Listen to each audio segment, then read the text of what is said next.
Hey everybody, this is a quick video to show you how to do a hard reset on your Google Pixel Watch. It's very easy to do, and it will automatically disconnect it from all your paired devices and everything like that and restore it to factory settings.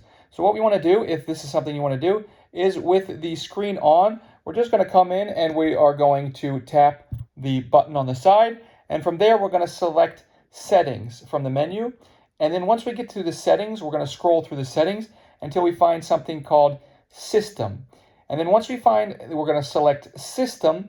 And then once we find something called system, we're going to scroll down and we're going to find what here it says right here, which is disconnect and reset.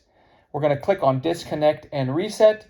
It's going to come up with a little warning screen for us telling us that it's going to unpair us from everything and forget all the settings and everything like that. And if that's something we want to do, we're just going to hit the OK to confirm it, and then your watch will fully reset and restart.